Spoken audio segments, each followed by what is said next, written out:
Assalamualaikum warahmatullahi wabarakatuh. Bismillahirrahmanirrahim. Asyhadu an la ilaha illallah wa asyhadu anna Muhammadar Rasulullah sallallahu alaihi wasallam. Subhanaka la ilma lana illa ma 'allamtana innaka antal alimul hakim. La haula wa la quwwata illa billahil aliyyil azim. Rabbi shrah li sadri wa yassir li amri wahlul 'uqdatam min lisani yafqahu qawli. Wa qala al-Imam As-Sayyid Al-Habib Abdullah Al-Haddad radhiyallahu anhu nafa'ana bihi wa bi ulumihi fid dharain amin. Wa min dzalik salatul witri wa hiya salatun thabitatun muakkadatun wa qad dhahaba ba'dul ulama ila wujubiha. Amma ba'du. Alhamdulillah, pada siang hari ini kita semuanya diberikan nikmat sehat walafiat oleh Allah, panjang umur dalam kondisi ibadah. Moga-moga semuanya senantiasa mendapatkan rahmat, mendapatkan ampunan Allah Subhanahu wa ta'ala, diridhoi hidup kita dunia akhirat, diberikan keberkahan umur, keberkahan rezeki, keberkahan rumah tangga. Anak-anak kita moga-moga dijadikan Allah anak yang soleh, yang solihah, yang menjadi penghibur kita, penenang jiwa kita, baik di kehidupan kita di dunia, lebih-lebih nanti di hadapan Allah Subhanahu wa ta'ala.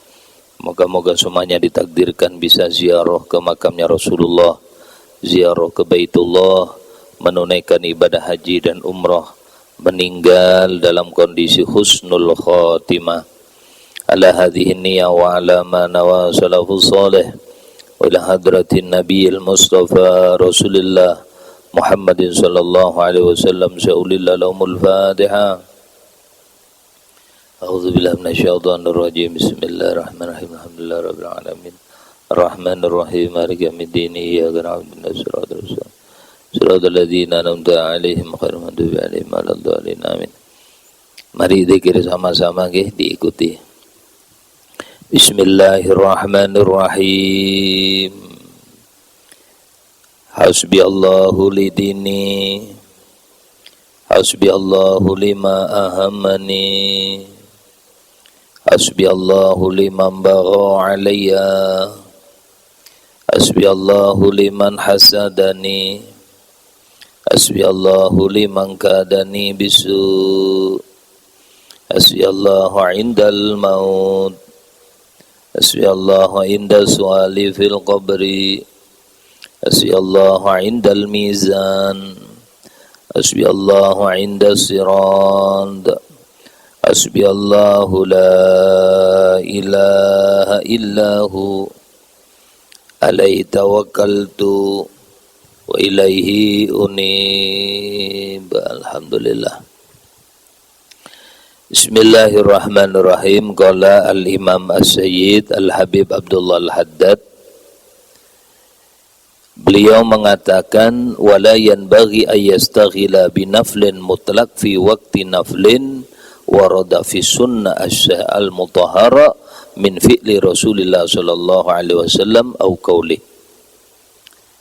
Tidak pantas orang itu mengerjakan amalan-amalan sunnah, mengerjakan amalan sunnah yang mutlak, sementara orang itu belum melakukan sunnah-sunnah yang telah ditetapkan oleh Rasulullah, baik yang sudah dikerjakan oleh Rasulullah ataupun melalui apa yang disampaikan oleh Rasulullah.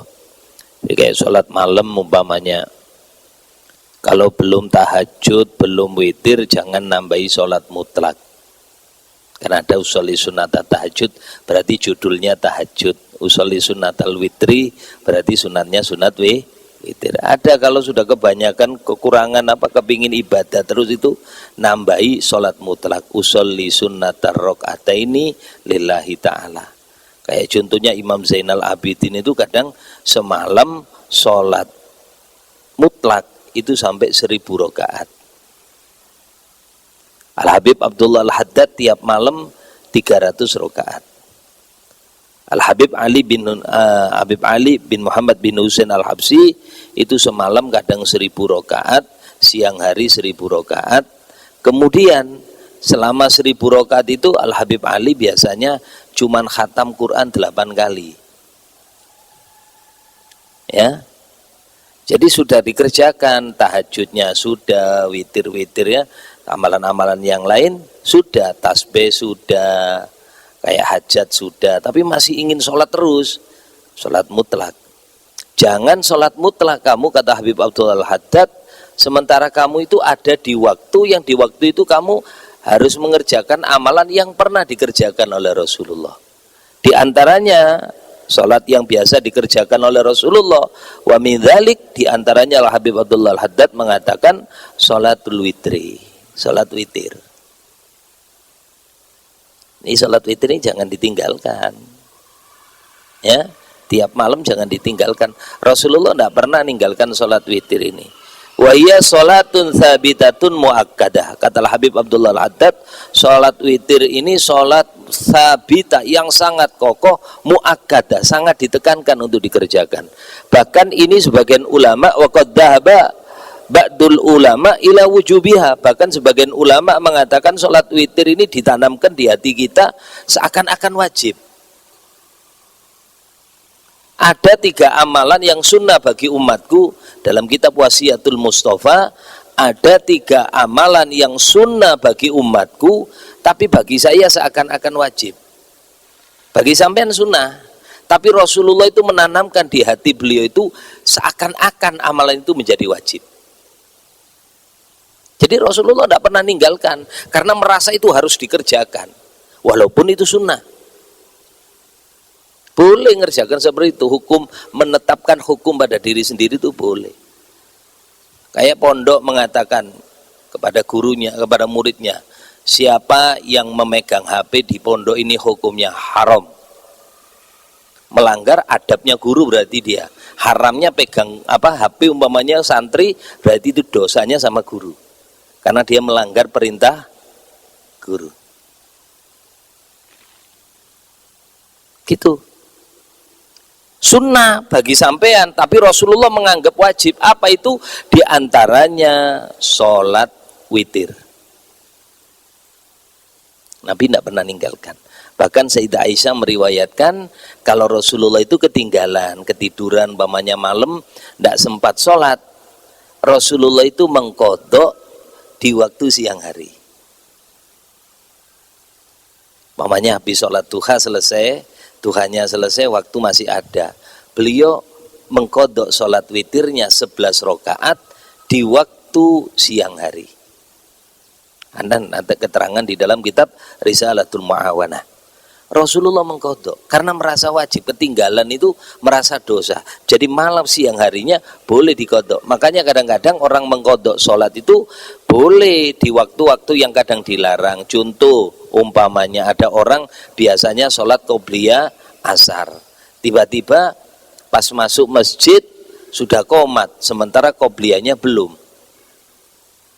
Nanti setelah sholat asar boleh orang ini mengqadha sholat qobliyah asarnya. Usolli sunatan qobliyatal asri rakaataini, atau 4 rakaat qadhaan lillahi ta'ala.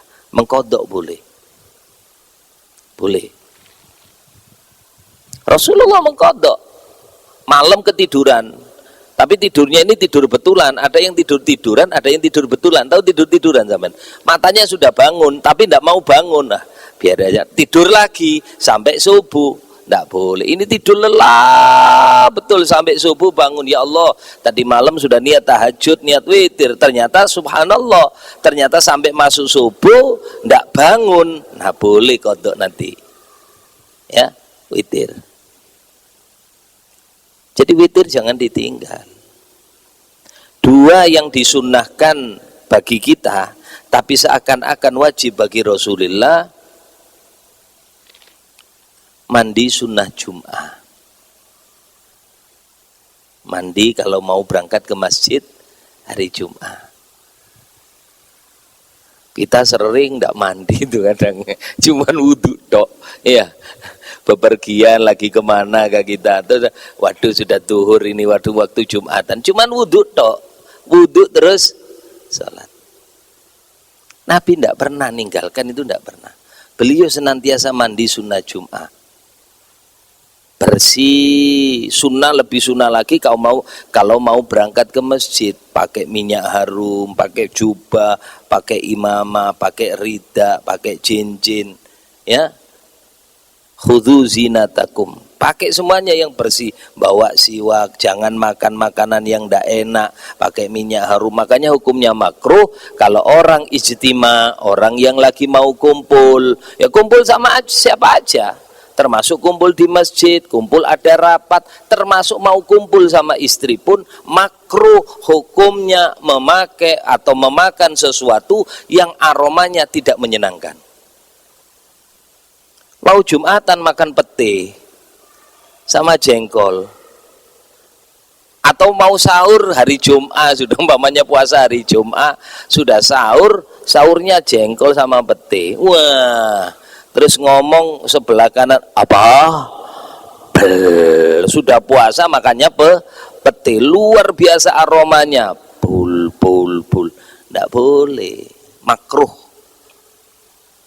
Dan kalau pakai minyak harum, sekiranya kalau kita ini pakai minyak harum, orang ini seneng semuanya. Jadi pakai minyak harum itu lihat-lihat minyaknya, jangan minyak nyong-nyong, nyegrak ke hidung terus tidak seneng orang aromanya, ya. Atau pas pakai minyaknya bau mayit, yang enak, orang itu maaf, baunya seger betul, orang dekat itu menikmati. Subhanallah, enak betul. Ketiak-ketiak, kasih Rexona, kasih apa namanya? Kalau ndak punya Rexona ya tawas. Kalau ndak punya tawas pakai gamping. Apa gamping itu? Yang putih itu, yang buat ngelabur rumah itu loh. Apa namanya itu? Kapur ya, kapur. Pokoknya ndak bau, ndak apa-apa, orang seneng. Maaf loh, sampai iza unnas itu ndak boleh, hukumnya haram. Udah tahu bau ketiaknya ndak enak, berangkat ke masjid ndak pakai mandi, keringetan, duduk kanan kirinya sampai tondo terus gini dok, nyakitin orang. Ya Rasulullah, amal apa yang paling utama ya Rasulullah dalam agama Islam? Nabi jawab, idkhalus surur fi qulubil mu'min. Kamu memasukkan ke dalam hati orang beriman satu kegembiraan. Makanya kalau kita pakai, maaf, dalam kitab Ihyaul Ulumuddin, ketika sampai hari Jumat berangkat ke masjid pakai minyak harum, sampai niatin yang banyak. Pertama, satu, pakai minyak harum, surut bismillahirrahmanirrahim, saya niat hormat sama Allah. Dua, hormat sama masjidnya Allah. Tiga, idkhalus surur, menyenangkan hati orang beriman. Rubba amalin qalilin, berapa banyak amal yang sedikit, fakassarathun niyah, tapi karena dia itu punya niat yang banyak, amal itu menjadi banyak. Wa rubba amalin katsirin, katalah Habib Abdullah Al-Haddad, berapa banyak amal yang nilainya sebenarnya besar, faqallalathun niyah, tapi dorongan semangat niatnya sedikit, maka amal itu nilainya menjadi sedikit. Pinter-pinter niat. Pakai minyak harum itu hukumnya mubah. Dalam kitab Ihya itu hukumnya mubah. Terserah niat sampean itu apa. Hormat, menyenangkan orang, ngikuti Rasulullah, termasuk situ. Ya, Rasulullah itu seneng tatayub, seneng pakai minyak harum. Padahal Rasulullah itu keringatnya aja sudah minyak harum. Rasulullah itu keringatnya sudah minyak harum. Watatayyabatil majalis wal mahafil. Rasulullah kalau sudah pindah satu tempat yang diduduki Rasulullah itu tatayyub, masih harum. Jadi kalau sampai empat Rasulullah duduk di sini, Rasulullah sudah pulang, orang masuk ke masjid, langsung dia ting, ini tadi Rasulullah di sini ya. Lu kok tahu kamu? Aromanya masih ada. Tatayyab. majalis tempat-tempat duduk, wal mahafil tempat orang-orang kumpul. Aroma Rasulullah itu ada. Tapi Rasulullah hubbiba ilayya min dunyakum, yang menyenangkan aku hidup di dunia ini diantaranya kata Nabi atib. Rasulullah suka pakai minyak harum. Mandi. Ada satu ulama, satu hari berangkat ke masjid, beliau tanpa mandi sunnah Jum'ah. Kebetulan tanahnya itu agak miring, keburu-buru ke masjid. Masih agak pagi, masih sembelihan onta, masih sampean kan keburu-buru karena sudah dapat telurnya burung, sudah adzan mau qomat, ini baru berangkat ke masjid ya.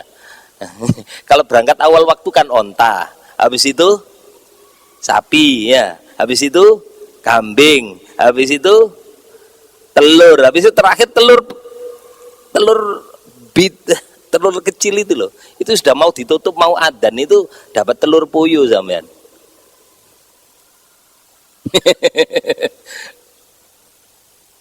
Ini Imam Syafi'i, ulama ini berangkat cepet-cepet ke masjid, tiba-tiba subhanallah beliau itu pas di piringan jatuh, sudah pakai sorban, pakai jubah, pakai gelundung beluk pas di depan rumah santrinya. Lu guru, pian kah? Iya.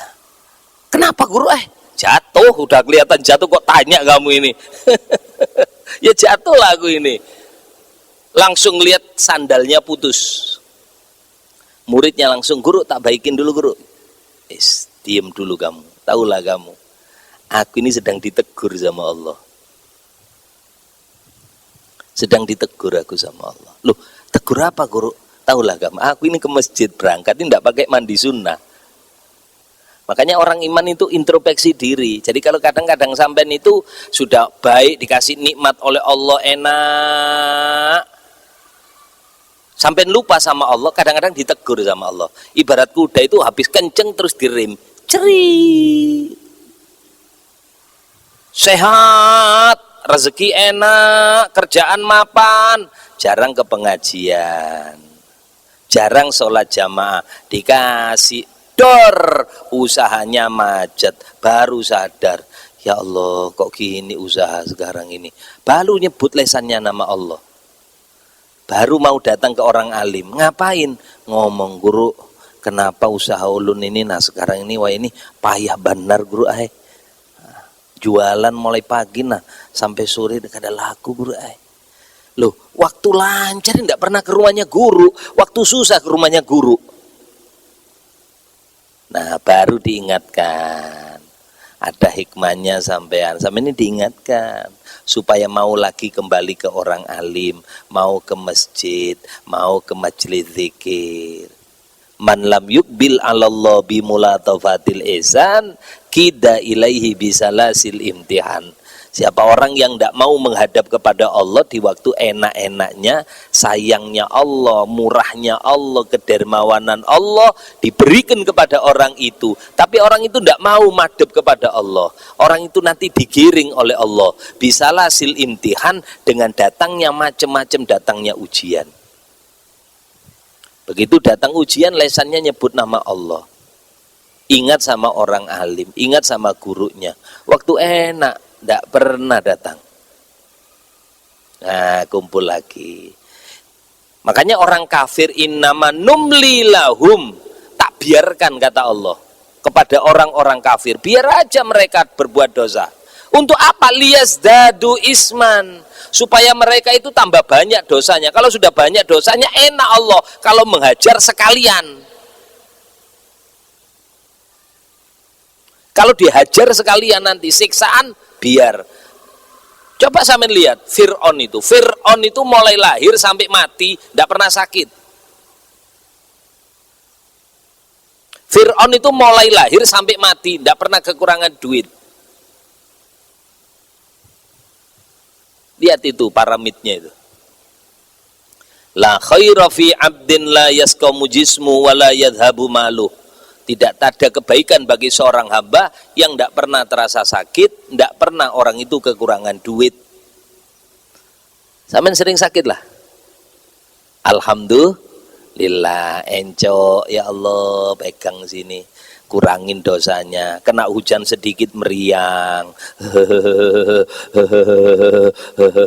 berarti Allah sayang. Nyebut Allah, ya Allah, ya Allah, ya Allah. Gerugu. Al-humma kafaratus sana, sakit demam sehari, dosanya diampuni setahun oleh Allah. Jangan terus pas gitu, wah biar aja ndak beli obat dah, biar 3 hari, 3 tahun dosa saya diampuni. Ya janganlah ya, ikhtiar, dokter disuntikkan, bismillah moga-moga sembuh, ternyata masih berarti memang dosanya mau dikurangin sama Allah terus.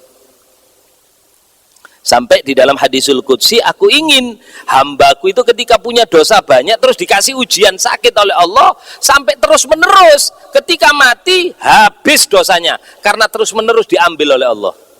Setahun mati dalam kondisi sakit. Man mata ala maradih mata syahidan. Siapa orang yang mati kondisinya sakit, matinya mati syahid. Rasulullah aja sakit kok. Fir'aun enggak pakai sakit, tenggelam. Makanya jangan seneng-seneng kalau sampai sehat terus ya. Ya kadang-kadang mobil itu Pak, kadang laju, kadang ngerem. Ngelaju itu sehat, banyak duit itu laju. Tapi jangan lupa ada remnya, cit. Nggak enak badan, ngerem. Kadang-kadang duit kurang, berarti ngerem. Alhamdulillah. Sampai kalau kenceng terus ngeblong nanti ngerem terus ya ndak enak, ndak nyampe. Banyak duit kadang kurang, sehat kadang sakit. Terus saya gitu enak. Makanya ada 2. Mobil manual itu ada 3. Gas, rem, kopling.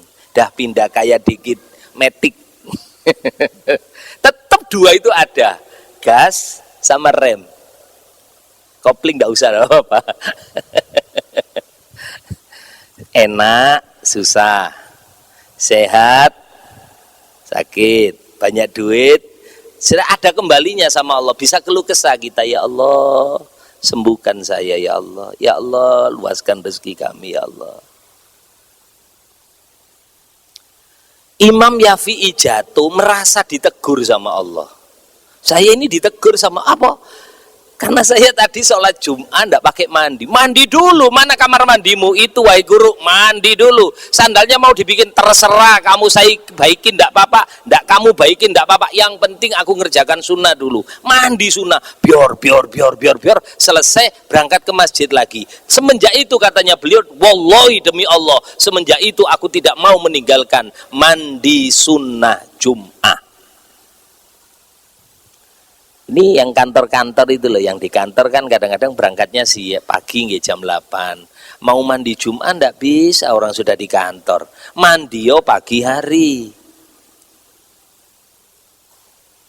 Sekalian dicampur lah sama mandi apa namanya? Mandi malam Jumat itu loh. Tadi malam kan habis bunuh 70 Yahudi. Ya kalau bantai semuanya, ting orang Yahudinya matian sudah. Sekarang adzan subuh masuk, sudah itu waktunya, waktu fajar, matahari sudah keluar, boleh mandi sunnah Jumat itu. Cuman masih kurang utama. Yang utama itu kalau mau berangkat, dapat aja daripada di kantor enggak mandi sampean. Sudah di kantor gubernur, kantor wali, begitu adzan langsung pakai seragam, enggak pakai mandi, wudhu tok, mandi subuh. Mandi besarnya dulu, sengaja aku mandi besar menghilangkan hadas besar karena Allah Ta'ala. Biar selesai. Habis selesai nambahin lagi, biar sengaja aku mandi sunnah Jum'ah karena Allah Ta'ala. Dapat sekali mandi, sampunya sedikit, bajunya sama, airnya sama, pahalanya 2. Itu katanya berapa banyak amal yang sedikit tapi niatnya karena banyak, dia dapat 2 pahala. Yang ketiga, sunnah bagi sampean tapi seakan-akan wajib bagi Rasulullah. Ini pakai inilah,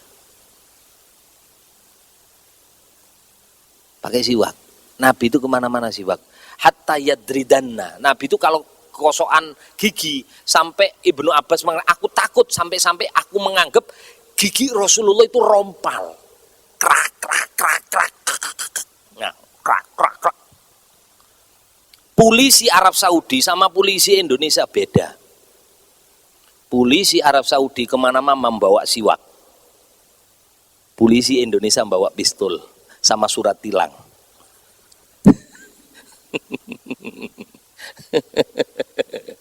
Coba ya di Indonesia, Arab Saudi itu bawa siwak tok. Orang pernah saya naik mobil ke tempatnya Abu Ya Said Maliki, ditilang mobil saya tabrakan, dor, nyentel gardannya itu, depannya bumper itu nyentel, nggak bisa putus. Polisi datang, siwakan tok, sambil senden di mobilnya gini. Sementara sopir sama sopir kelahi terus, ente kalap anjing kemana? Wes pokoknya ngomong, polisinya santai gini dah. Sudah lama tengkar ndak selesai, polisinya datang. Sallu ala nabi, sallallahu alaihi. Damai kena selawat tok. Khalas. Mana anunya, surat-suratnya mana? Ente minta apa? Aku minta ganti katanya yang satu. Kamu bisa ganti? Ana ini baru dapat penglaris ini nah. Mau suruh ganti kayak gitu saya ndak bisa. Dah kalau gitu damai di kantor polisi. Mana suratmu? Suratmu. Ambil. Dah berangkat. Suratnya tok diambil. Berangkat. Kalau mereka menyelesaikan selesai, polisi ndak ngapa-ngapain. Senjatanya siwak.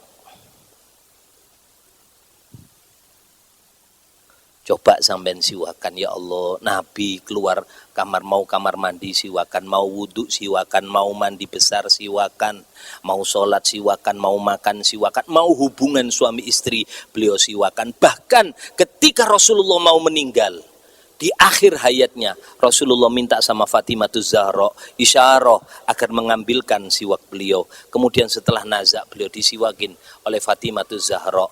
Kemudian beliau meninggal dalam kondisi bersiwakan. Majlabatun limardotillah. Bersiwak itu menarik ridhonya Allah subhanahu wa ta'ala. Jangan sampai tidak tinggal sampai sholat gini siwakan. Rok'atani bisiwakin khairun min sab'ina sholat bi ghairi siwak. Orangnya yang sholat pakai siwakan 2 rakaat. Duhur tadi siwakan sama ndak siwakan selisihnya 70 kali. Pinter orang itu, cerdas. Hanya sekedar kayu kayak gini, ngikuti Rasulullah, nilainya luar biasa di hadapan Allah. Umur sama, tapi pinternya orang berbeda. Man al-kayyis mandana nafsahu lima ba'dal maut. Semuanya diprogram untuk bekal nanti hari kiamat. Ini harus terbaik, ini harus terbaik, ini harus terbaik. Itu yang dilakukan. Jadi termasuk sunnah ini adalah sholat witir. Innallaha witrun yuhibbul witra fa'autiru ya ahlal Qur'an. Katanya Nabi, sesungguhnya Allah witir. Allah mencintai barang yang witir. Fa'autiru, lakukanlah sholat witir ya ahlal Qur'an. Dan terakhir hadis mengatakan ij'alu akhira sholatakum bil-laili witron. Jadikanlah akhir sholat kalian setiap malam. Yang terakhir itu sholat witir. Dalam satu riwayat Rasulullah kadang-kadang sholat witirnya ketika hampir adzan subuh. Bahkan ada satu riwayat Nabi itu sholat witir di atas kendaraan. Menuju masjid Rasulullah itu naik kendaraan onta. Sholat witir.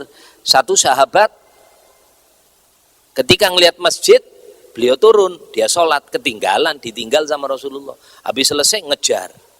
Ada sahabat nanya lagi, kenapa, kemana kamu tadi? Aku tadi turun di masjid, ngapain? Sholat witir, ini Rasulullah kan tujuannya masjid sana. Oh iya, kenapa kau anu? Aku sholat witir dulu. Mulian mana kamu sama Rasulullah? Lihatlah Rasulullah sholat witir di atas ontanya. Tidak apa-apa. Allahu Akbar. Ya. Lihat kitab Tankihul Qaulil Hasis. Boleh sholat sunnah di atas kendaraan. Saya aja karena sering kok sholat qobliyah subuh. Kalau saya tiap Jumat subuh sini, sholat qobliyah subuh saya itu di mobil. Habib Hamid ketika saya nyupir, beliau sholat di samping saya. Allahu Akbar. Ya Allah, ya Allah, di mobil. Saya gitu juga, Allahu Akbar, nyupil setir. Allah, alhamdulillah. Siapa bilang tidak boleh? Kalau sholat sunnah itu gampang. Betulan, paling Allah ngasih ringan. Termasuk orang yang rugi, orang yang meninggalkan sholat sunnahnya ketika dia dalam bepergian. Bepergian aja sholat sunnah jangan ditinggal, apalagi di rumah. Keterangan kitab Ihya Ulumuddin. Saya kira cukup itu apa yang saya sampaikan. Moga-moga manfaat. Barokah fid dini wa dunya wal akhirah. Sudah 1:30 ya. Saya kira cukup itu. Tidak ada pertanyaannya? Al-Fatihah. Bismillahirrahmanirrahim. Alhamdulillahirabbil alamin arrahmanirrahim. Shiratal mustaqim. Shiratal ladzina an'amta 'alaihim ghairil maghdubi 'alaihim waladdallin. Amin. Amin amin ya Allah rabbil alamin. Bismillahirrahmanirrahim. Shallallahu alaihi wasallam Muhammadin salatan taghfiru biha dhunuba wa tusdibu al-qulub wa tandalibu al-usub wa talinu biha su'ub 'ala al-asami wa fir lana dhunubana wa liwalidina wa li auladina wa ya rabbil alamin. Akhtim lana husnal khatimah inda ajalin qaula la ilaha illa Muhammad Rasulullah sallallahu alaihi wasallam. Rabbana atina fid dunya hasanah fil akhirati hasanah wa qina adzaban nar. Sallallahu nabiyil ummi wa ala alhamdulillah rabbil alamin. Kurang lebihnya minta maaf, minta halal, minta ridhonya dunia akhirat. Assalamualaikum warahmatullahi wabarakatuh.